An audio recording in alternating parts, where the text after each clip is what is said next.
All right. Wait a second. All right, what's this going to have to go for It's now? fine. That's just going to have to be the way it's going to be. Dan, the sun feels good. It does. Huh?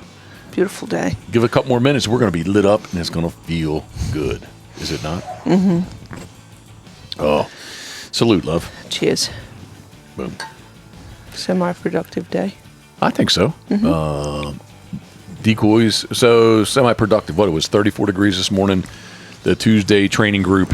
Didn't get the text message last night, so I kind of assumed that we weren't training. But, just want to make sure, and specifically, you know how you are about with feeding them and running them and all that kind of thing. There, I helped you. Feeding them. Good, what? It is recording, right?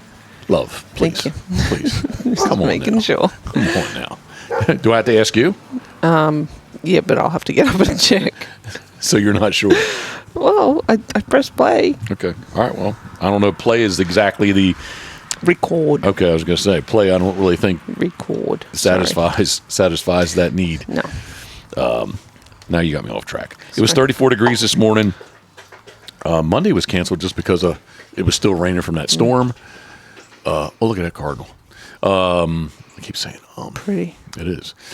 But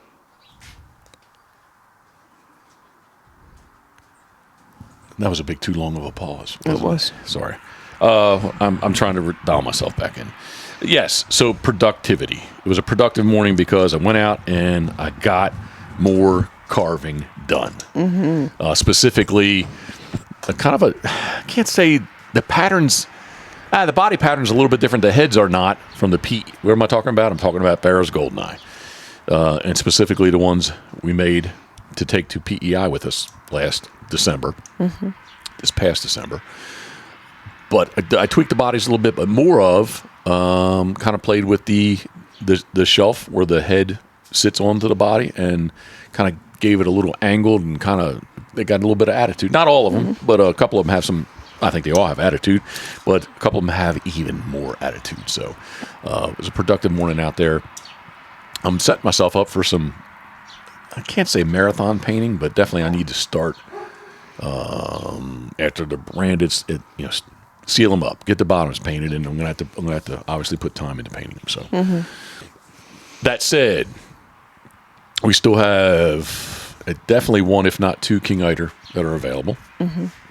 And of the Goldeneye, 6 of the bearers are taken. I think there's 9 bodies. 6 bearers are taken, 1 common's taken, so I have another common head where I can make them all barrows. The one common that I looked at the board that you have for me, the white board, where it's very clearly and cleanly stated what the orders are. Spelled out for me. But yes, so we got a couple of decoys there still available. And we just got back from a nice little, what has she got? I thought she had something. Nice little state property that way back in the day, I always took the dogs down on Sunday. Definitely aired them there. Not aired them, but let them go. What am I saying? Do dog stuff. Yeah. Why is that one tile high? Do you see it? I don't know. Maybe it's just a shadow. Yes. What a big difference. Now here, what am I talking about? People can't see it. But we're sitting out here in the outdoor studio, and last year, the puppy videos that you sent me the other day, Karen went down a little bit of a rabbit hole. That was still all mulch, yes, right? Yes. So, looking at that, where they dug out under the raised flower bed and all the, the weed material was exposed. They used to yank on it. Yeah. I should know the exact size of this thing as much as we measured it, but I'm going to say it's a good 24 by 38. Anyway, I'm looking at the pavers. It's a much nicer view than what it was this time last year. Cleaner, yeah, nice and clean. But the videos that you sent me the other day of the pups that were, I don't know, were they about probably 9 weeks old, 10 weeks old? Yeah. You definitely could see the mulch was still there. All right, concentrate, Jeffrey. I never talk to myself like that, but I need to concentrate and get back on task. We went down and I wanted a nice set of blinds, black stakes blinds with Scoter. Ran them, kind of identified. I can't say they're pattern blinds because they were hard to see. But it established the piles and then came back and had you do some poison birds, some throws off and ran the blinds. So I guess that was productive. I don't know. Was it productive? No. Oh, absolutely. You sure? Yeah, because they all acted very differently than what they do here at home because they're kind of used to it all. They know the routine. All right, well, I don't like getting in her shit because it makes me feel bad, but I did have to get in her shit there a little bit. So I don't want, anyway, that's here nor there. But it was definitely on my mind. Yep, the goal was just to run her without her collar, and that quickly changed. Yeah, well, I just was working on coming out of the holding blind. Nice, well, maybe I shouldn't say what we use. Should I say what we use? I was going to say a healing stick, but it's not really a healing stick. Yeah, healing stick. Okay, it's a healing stick. All right, very good. We were using a healing stick, and I just thought, just kind of work on some mechanics. I truly thought, the black steaks, I really thought they would have popped out a little bit easier, a little bit cleaner. Mm-mm. And anyway, I'm rambling. I'll stop rambling. We ran her. I'll say it is what it is. Tomorrow we're doing the all-age training. Not that that's hunt test training.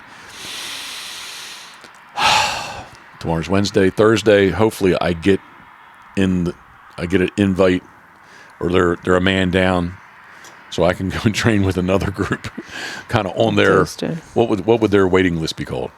Hey, I got to send that. Thank you for showing that to me. I need to send a picture of that address. Okay. What am I talking about? I'm talking about my back doctor. Oh. That shoots me up. Mm-hmm. He shoots. Your sciatic. No, he fucking shoots right into my lumbar discs. That's not sciatic. I thought that you weren't doing that this time. No, that's what I'm. Okay. No. Right. No. Anyway. Yes. Hopefully we get to train on Thursday, and Friday is a travel day for us for a double master on Saturday and Sunday. So, in Emporia, Virginia. So we'll see how that works out. I don't know. Ask me how high my confidence is.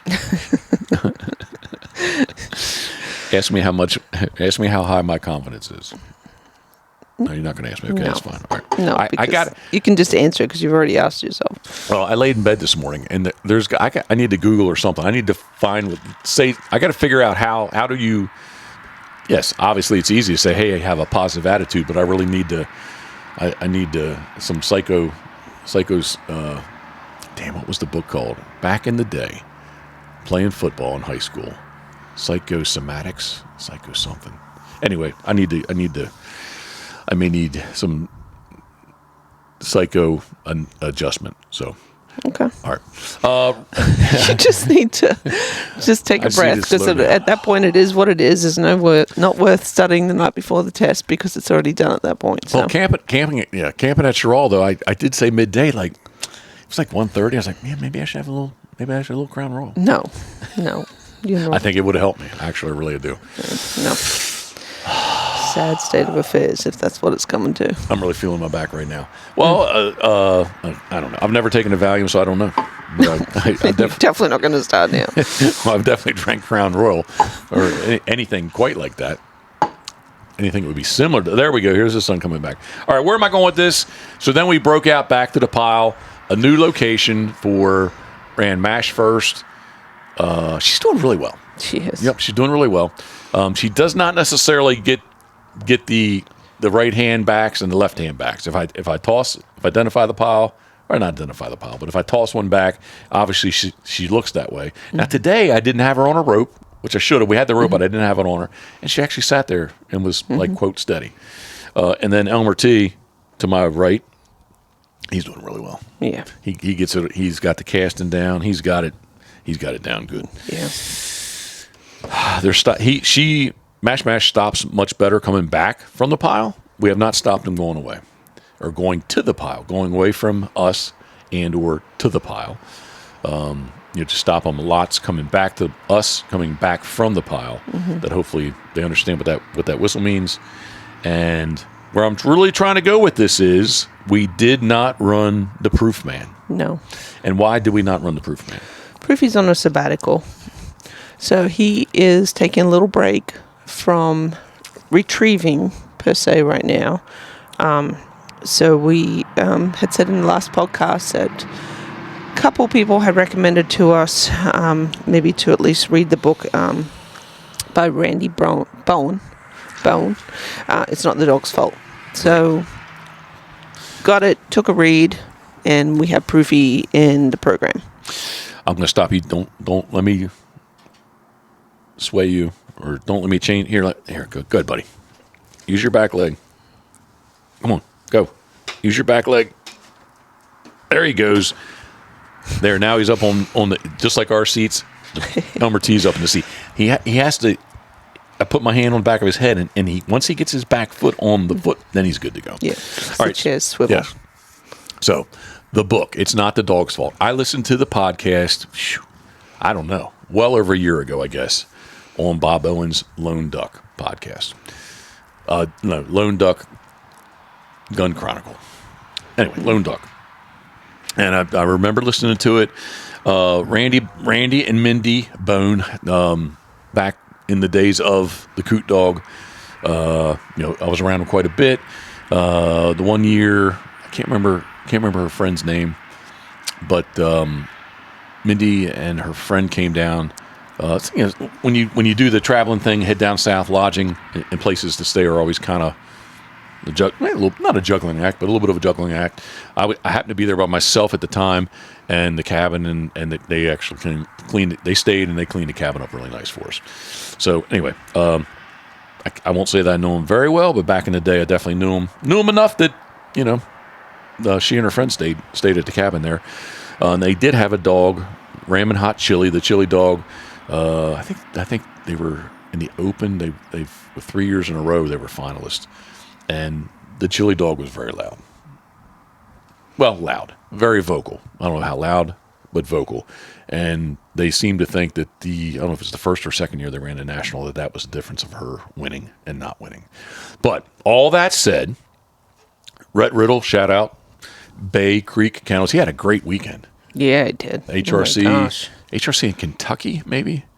I was texting him a couple different times. I hope the weather survived. Weather held out for him, and they survived the weather. He did say Sunday morning it was freaking wet.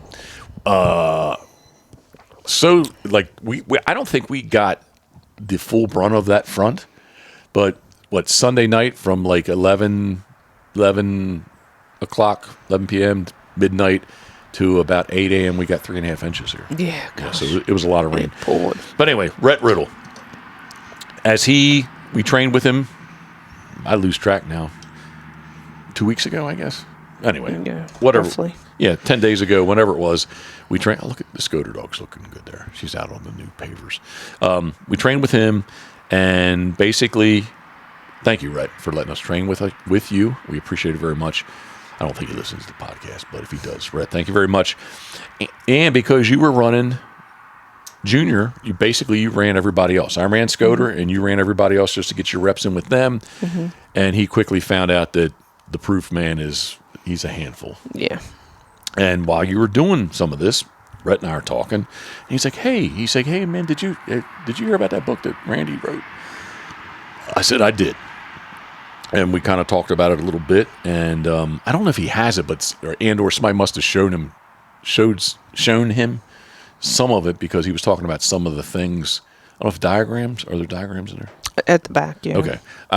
Anyway, he referenced some of the techniques that Randy suggested, and he said that they're actually he's like, that might be something you might want to visit. Mm-hmm.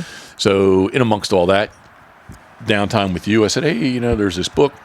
Brett just talked about It's Not the Dog's Fault, and you were very interested in it. So we jumped into T350 and had a little bit of a drive.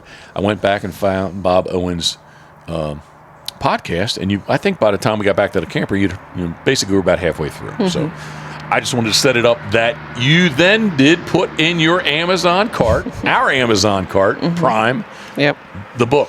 Mm-hmm. It's Not the Dog's Fault. Nope. And so they say. Well, it's only day 2, and I was out and about. Back doctor, like I mentioned earlier, and running around a little bit, and you sent me 3 videos, and I did forward them to a few friends, specifically Rhett, mm-hmm. and Sweet Paulie and Matt.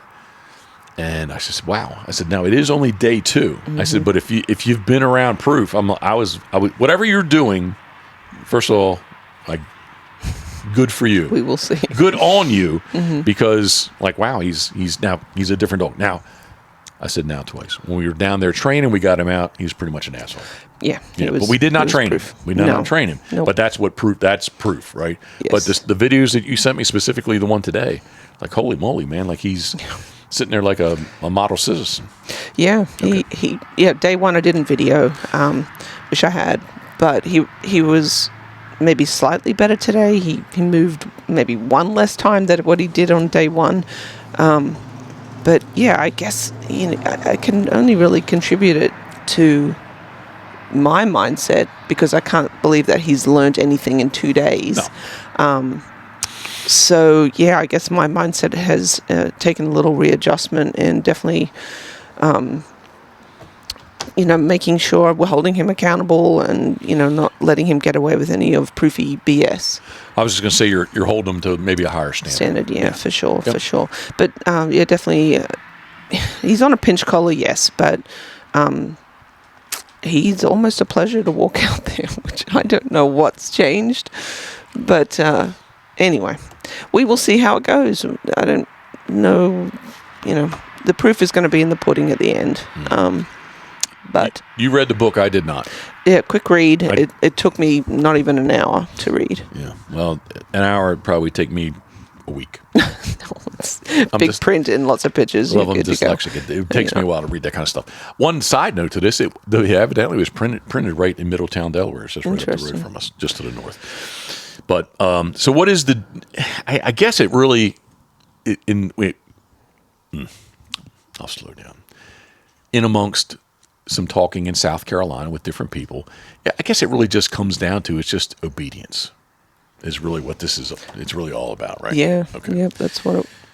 Even in the podcast, I think that's what they kind of summarized it as. Is it's about obedience, and Proofy is a very juvenile male 100%. compared to his brother. So, although he's the biggest one he's the biggest dog I've ever. He's the biggest dog. He's the biggest lad that I truly can say I think I've ever been around. He's just very tall. There was a chocolate dog way back in the day that I think it did walk around at about 115 pounds. And everybody says, "Hey, it's all muscle." Mm-hmm. He wasn't muscle, but he wasn't fat. He was he was a big dog, like tall, big dog. Mm. I don't know that Proof is as big. Well, yet to be seen. To when he proves 2 to 3 years old, really what his size is. But yeah, he's got to be the biggest lab that I've been around. Definitely, he's the biggest black lab that I've been around. How about that?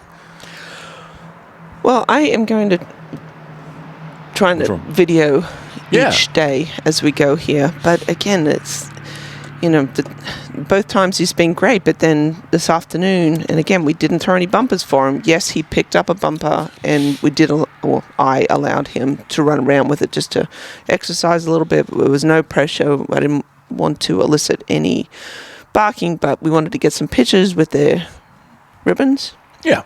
No, good pictures. Yep, and maybe his picture was the least of the. He was challenging. He was super challenging. He's trying to grab the ribbon. He's just being Proof. So hopefully that might change some of this. But I think time is going to be maybe our biggest asset here.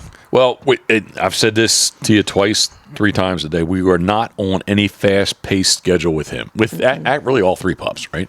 Right. Maybe Scoter, I'm on a fast pace, but the pups were not.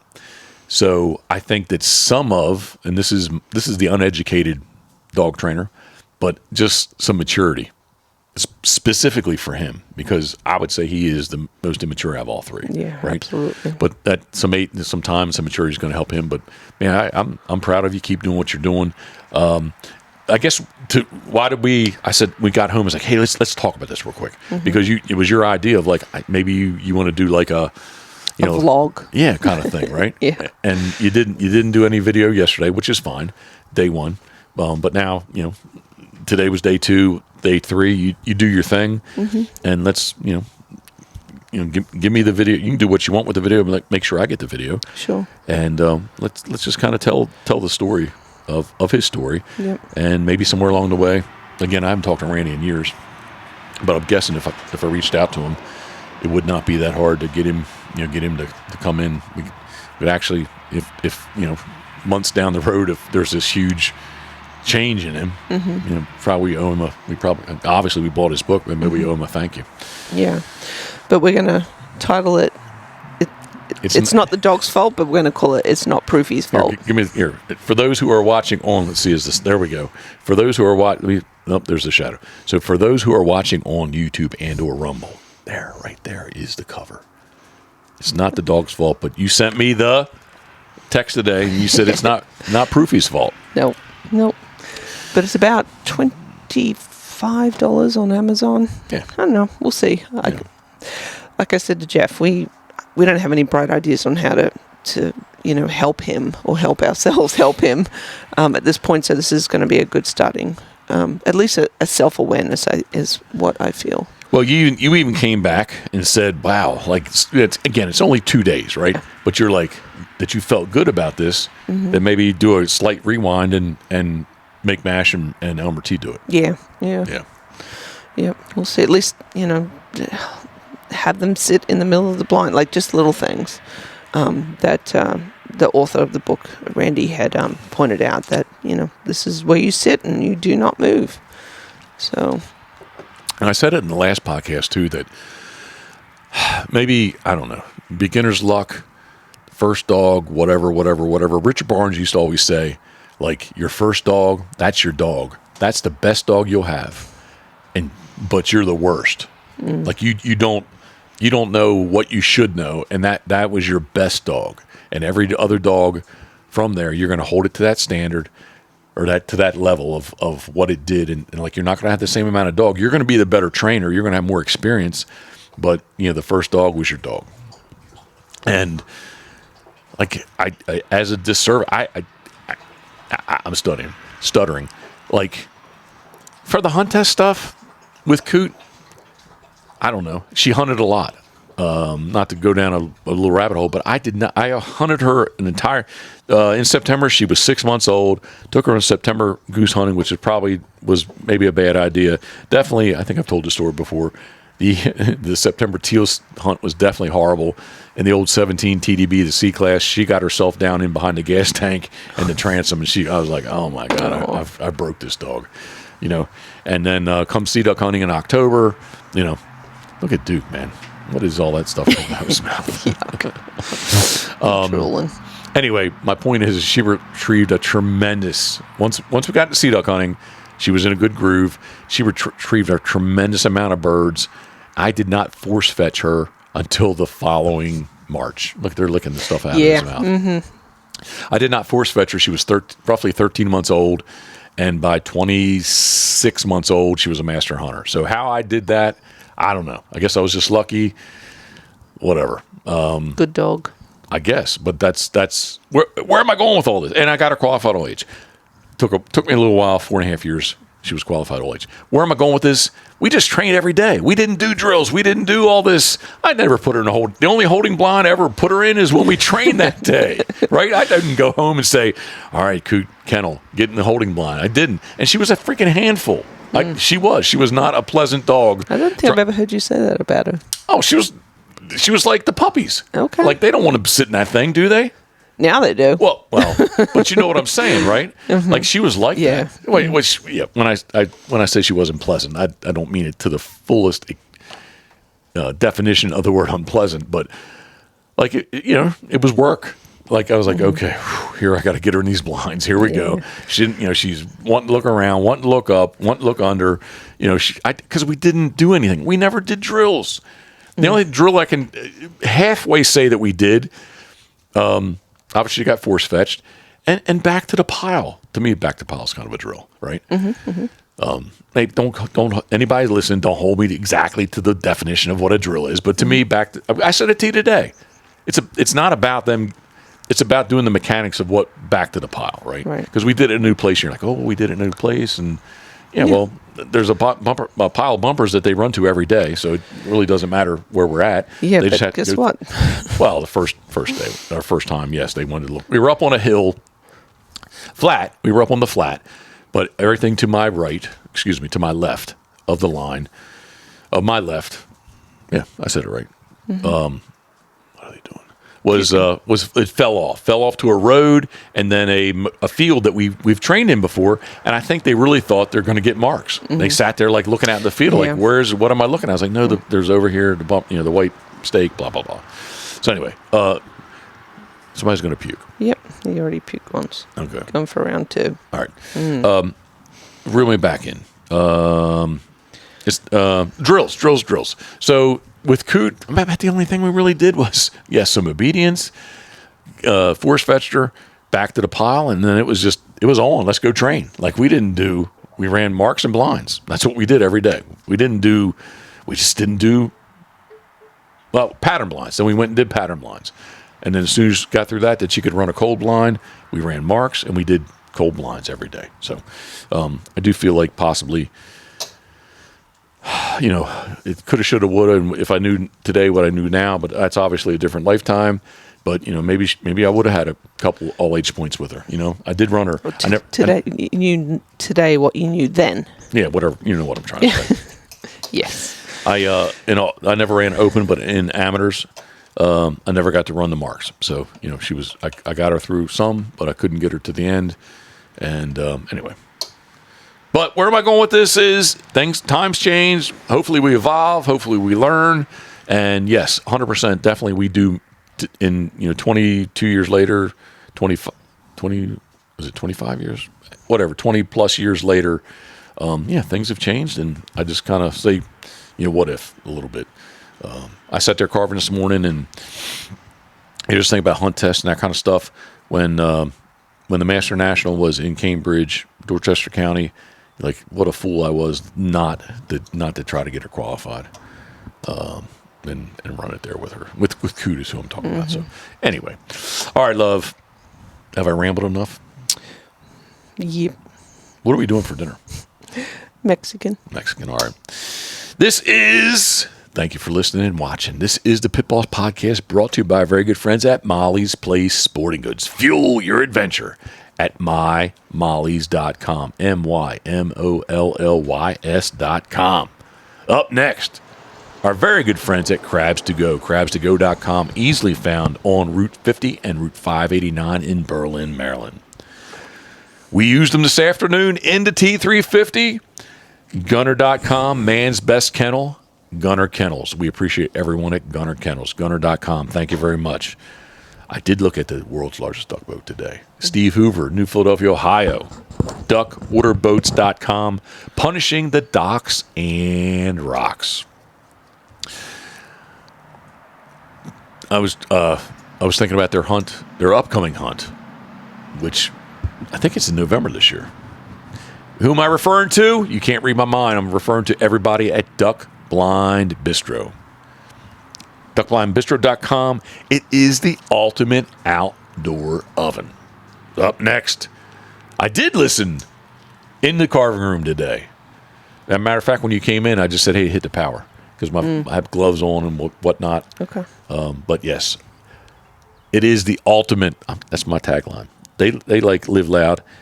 It's the ultimate Bluetooth speaker. It is Turtlebox. Turtleboxaudio.com. Next, it is Heavy Shot Ammo, makers of the Molly's exclusive Heavy Hammer Chesapeake. It comes in 12 gauge, 20 gauge, and 28 gauge. Up next, love, we need to talk to Chuck. D-Max, DEEMAXX, and let's see if we can put a set of, we don't need stainless, but let's see if we can put a set of disc brakes on, what are we calling the camper? We still haven't named the camper. No. But anyway, the little Coleman. Yeah. Yep. The little Coleman 17B. We need to put a set of D-Max, DEEMAXX.com, rotor and calipers. Get the old electric drums off of her and put some new D-Max brakes on. So we appreciate everyone at D-Max Brakes. And I loved it. I did it today. I mapped, logged. I didn't do anything with the pups, doing back to the pile, but I logged all of Scoter's blinds on the Hunt Proof app, specifically the, now I don't know what do they call it? The dog journal. They had the waterfowl journal. They had the turkey journal. That was a quick recovery. And the dog journal. So check them out. Huntproof, the Huntproof app. Huntproof.app. It's not .com. It's huntproof.app. I didn't know you could do that. Oh, really? No, I didn't either. No, app. Am I spelling it right? AAP or APP? APP. There we go. I said it right the first time. So, and of course, Pitboss Waterfowl. We got about 14 days left for the 2025-26 Sea Duck season right here in Maryland. So we appreciate you following along. Thank you very much. Love, do you want to say anything before I pull the plug on this? Because the Mexican awesomeness that you cooked today is calling my name. Yep, she's been cooking all day. Good to go? Yep, good to go. All right. Thank you very much for following along. We appreciate you. And, love, I appreciate you. Do I appreciate you? That sounds weird, doesn't it? You always say it, so I'm kind of numb to it now. No. Well, let me say this. I didn't tell you this, but as we drove down the road today in the T350, I thought, holy moly, man. Like, we're like, what, Forrest Gump? Hands to a glove or peas and corn or whatever. But like, fuck, you get me? And come here, give me a kiss. Oh. Love you. Love you. All right. This is the Pit Boss Podcast brought to you by Molly's Place Sporting Goods. As always, thinking of you, we are. Cheers. Salute.